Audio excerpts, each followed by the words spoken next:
Now in stage 3, we're going to be adding a table to our InDesign document. Let's go to page 2 of our document. I'm going to zoom in just a little bit, and I'm primarily going to start off working on the right-hand side on our pasteboard. Let's go up to File and Place and locate the Excel document that they've given to us. There it is right here. It's called the Contacts Excel. We do want to show import options, so we'll hit Open. We want to make sure these options show Sheet 1, A1 to B10, and it's the unformatted table with the basic table style. If that's okay, we'll say okay to that. Remember, it's going to follow your cursor until we click once on the artboard or off on the pasteboard on the right-hand side.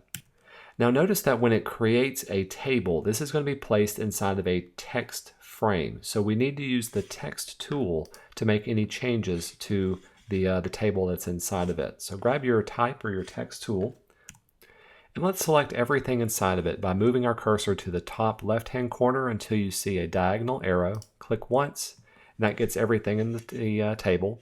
Then we can open up our paragraph styles, and let's choose the table text. This will format it the right size that it needs to be. To deselect it, you can click away, and that'll deselect that. Let's go up to File and Save and continue on. Now to format individual cell attributes, we need to open up our Table panel. We can go up to Window, down to Type and Tables, and choose Table. I'm going to keep it off to the side here so that we can see it. The first thing we'll do is to hover over this first column until you see a down arrow, and click once to select everything from it. We're going to set the left column width to be 1.5 inches wide, which is right here. So 25 inches wide. We'll click away, and that automatically brings it in. And let's set the height of it to be exactly 0.235 inches tall.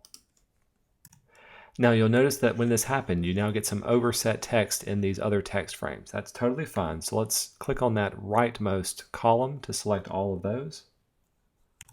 And then we can move over to the right and click and drag on it until all of the text has gone away. I want to bring it in just a little bit more so I can have some extra space on this side. Notice now there's no overset text. We need to add a column. Let's place our insertion point right here in the word James. Really, you can place it anywhere on the left-hand side. Then we can go up to Table, Insert, and we want to add a column. In our case, we're going to do one column to the left, and we'll say OK to that. And you can see it adds this column right here.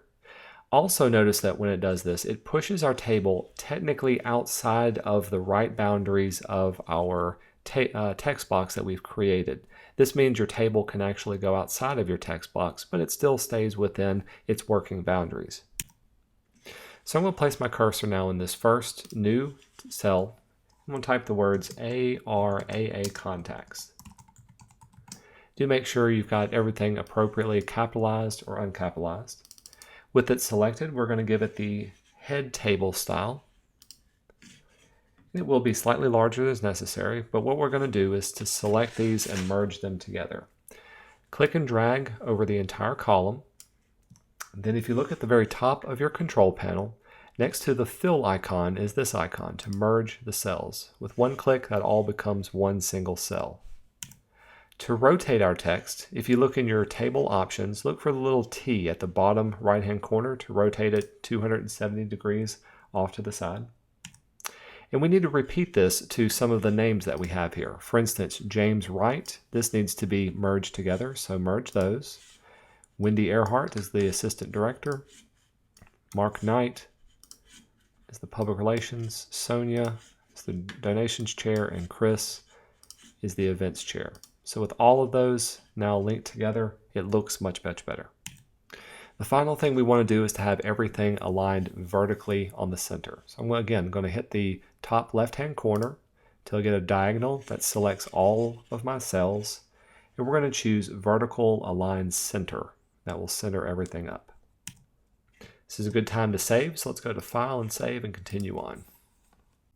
Now what we want to do is to cut our table from this text box and place it into the text box inside of our newsletter. I've got my type tool still selected. I'm going to click once below the table. Then I'm going to do Command A to select all. Notice that only the little bar on the left-hand side is actually what's selected. That still gets everything that's inside of this text bar, so that's okay. We'll then go to Edit and Cut away from there. Then let's place our cursor at the very end of our text box below the word Air Park. If we go up to Edit and Paste, it looks like nothing has happened. Now this is a common error, and if this happens to you, it's an easy fix. Choose your selection tool and go down to the bottom of the page. I want you to click on this little center drag and drag it down and give your text just a little bit extra space, and that way it'll pop back up. Now we can go back and select our type tool and continue on. The next thing we need to do is with our type tool, we'll zoom in, click and drag in so that everything fits within this width. We don't want to go so far that we get overset text, so pull it in just enough so that everything fits, and if necessary, click on the left-hand side until you get something that looks like that. To distribute the rows evenly, let's select that rightmost row, hold down Control and click on it. Then you can tell it to distribute the rows evenly so that they're nice and evenly aligned. In my case, they're already done, so it really doesn't look like much has been done by this one. It's a good time to save, so let's go to File and Save and continue on. Now to format the table's fill and stroke styles, let's place our cursor anywhere inside of our table and make sure our table panel is open up. In our case, we want to go to the little options menu at the top of the table panel and choose Table Options and then Table Setup. With this turned on, make sure Preview is checked on. We're going to apply a table border of 0.5 points. It'll be a solid border. It's going to have a 100% Pantone color, so Pantone 194 right there. Next, choose the Fills tab. We're going to set the alternating pattern to every second row.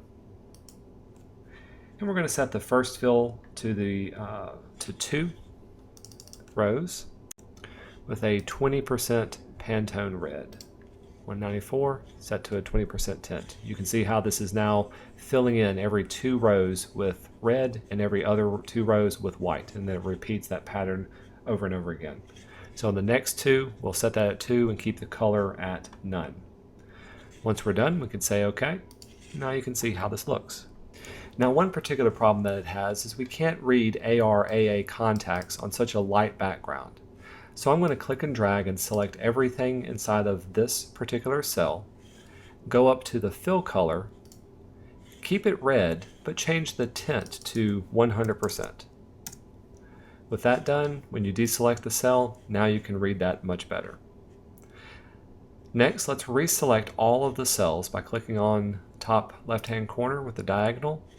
Open up the table options, so go to the table, there's table options. But this time, let's choose the cell options and open strokes and fills. In this case, this will allow us to edit all of the stroke and the fill colors that are inside of the lines inside of our table. Under the cell stroke, make sure all of the lines inside of here are active in blue. If you don't see them selected, you can click on them and highlight them. But with them all selected, type in 0.25 for the weight. We're going to set the color to be Pantone 194, and we'll keep it as a solid stroke. Once we're done, we'll say OK to that, and you can see how that applies a thin red line for everything that's there. With that done, we can zoom out to Command 0, and now you can see how the entire document is laid out. If you want to preview it, remember, go to the bottom of your tool panel, click on this and choose Preview. This will show you what it would look like once it's printed for both the front and back pages. Now is a good time to save, so we'll go to File and Save and continue to the final stage for this project.